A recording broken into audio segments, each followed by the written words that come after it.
pensais que je m'intéressais à ce film masochiste, alors qu'en matière de masochisme, je peux vous dire, excusez-moi, mais en ce moment, il y a bien pire que cette bluette érotique. C'est... J'ai pas envie de dire du mal. Mais... j'ai pas envie de rentrer... Ça n'élève pas le débat. Mais quand même, le vrai masochisme, c'est celui de Manuel Valls qui engage la responsabilité de son gouvernement sur la loi Macron qui est en train de lui mettre à dos tout le pays juste avant les élections départementales. À ce propos, vous savez qui a dit le 49-3 est une brutalité, le 49-3 est un déni de démocratie, le 49-3 est une manière de freiner ou d'empêcher le débat parlementaire? Ben, je vais vous le dire. C'est François Hollande, le menteur à teinture, en 2006. Ça fait même rire Pierre Arditi. Alors là, quand Dominique de Villepin a eu recours au 49-3. Alors, je veux dire, à part, il y a peut-être 50 nuances de grès, hein, mais avec Hollande, c'est 49-3 nuances de gros quand même. Hein. Mais j'ai pas envie de dire du mal. Merci, M. Sarkozy.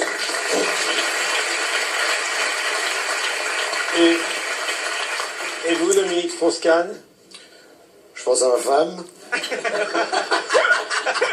mes enfants, mes amis, mais je n'ai pas encore vu FSOJ, 50 Shades of Grey.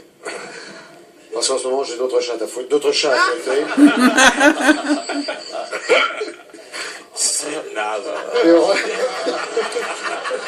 Mais heureusement, l'horizon s'éclaircit. Effectivement, mardi, j'ai appris la bonne nouvelle sur les couilles de midi, sur les couilles de midi et demi. Pourtant, à l'arrière-train, le train où elle est chaud, j'ai eu peur.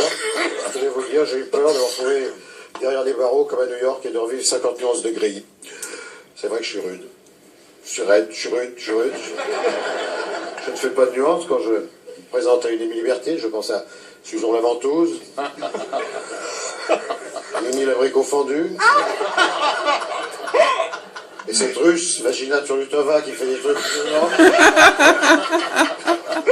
C'est pitoyable.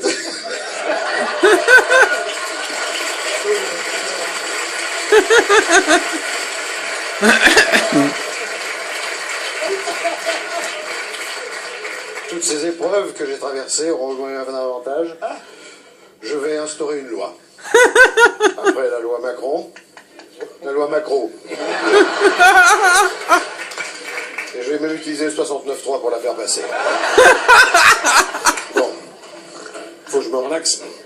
Je crois que je vais aller au but.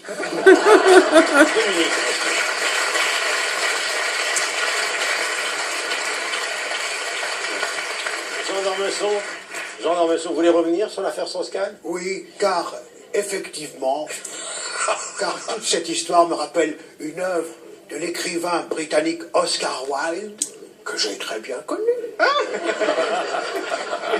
J'ai très bien connu Oscar Wilde. Un conte philosophique teinté de fantastique, je vais parler naturellement du portrait de Dorian Gray.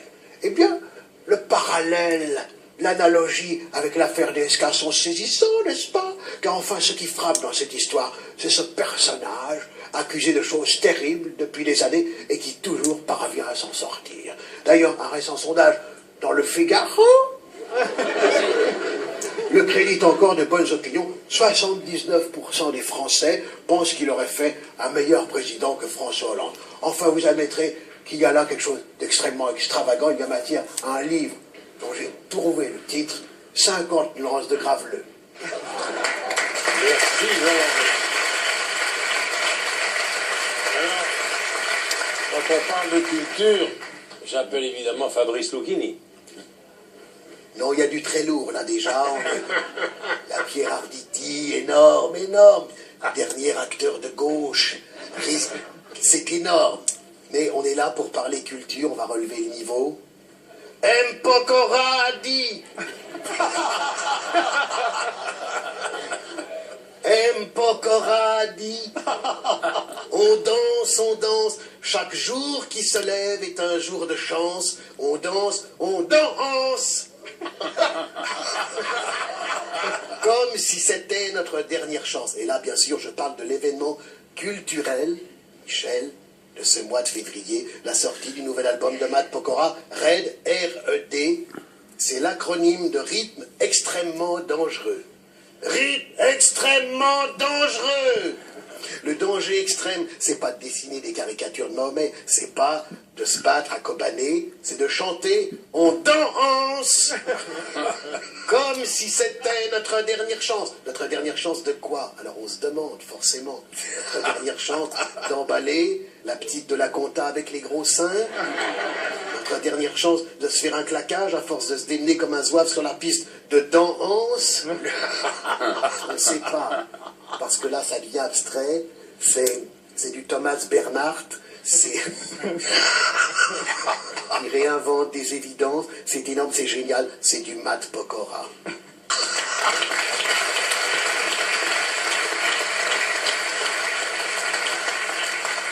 Enrico, tu as l'air bouleversé, Enrico. Je dis rien que mon frère Michel Drucker.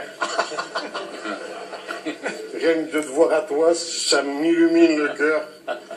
Comme le soleil de l'aurore qui réchauffe le sable du désert après une nuit glacée. Et c'est vrai que mon cœur, il est glacé. Sur la vie de ma mère, serré à double tour, pétrifié d'angoisse, vraiment, depuis plus de 15 ans. Mais là, j'exulte. Là, je me sens léger, comme l'hirondelle du Djebel qui prend son essor. Tu te rends compte, 15 ans de peine et de chagrin. 15 ans à se ronger les sangs dans l'attente d'une réconciliation qui pouvait bien jamais arriver. Maintenant, ça y est, les nuages de la zizanie se dissipent. Alors, chez vous pensez les défaites infligées à Daesh par les Kurdes, la libération de Kobané? Non, bien pire. Le conflit en Ukraine et le plan de paix franco-allemand? Non, bien pire. Je parlais vraiment de tout mon cœur du conflit sans pitié qui a déchiré la France tout entière depuis plus de 15 ans. La fâcherie qui a attristé tous les téléspectateurs de bonne volonté à eux. La brouille fatale des frères ennemis de deuxième partie de soirée. Thierry Ardisson et Marc-Olivier Fougère.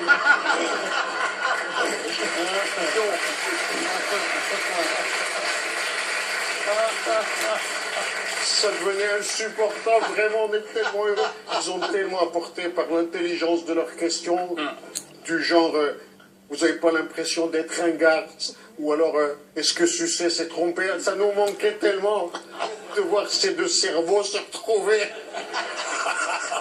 Eux qui se traitaient de tous les noms et que maintenant ils sont réconciliés pour toujours. Et là, je veux dire, vraiment, je vous le dis en toute fraternité, c'est bien la preuve que tout reste possible dans ce monde cruel. Et que l'arc-en-ciel de toutes les couleurs de l'amitié et de la fraternité retrouvée, il peut être un pont multicolore. Vraiment, je le dis, un pont multicolore qui permet à deux ennemis irréductibles, comme le Marco et le Thierry, d'aller l'un vers l'autre. Le cœur empli d'amour, de respect, d'estime et surtout de sincérité. Oui, dans tout ça, ce que je retiendrai, c'est la sincérité.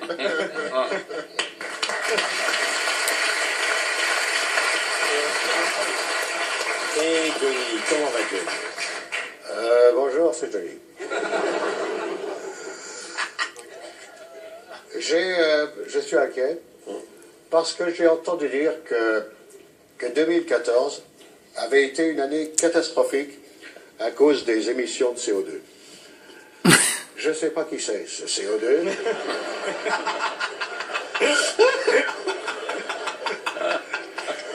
Je ne connais pas ces émissions, déjà.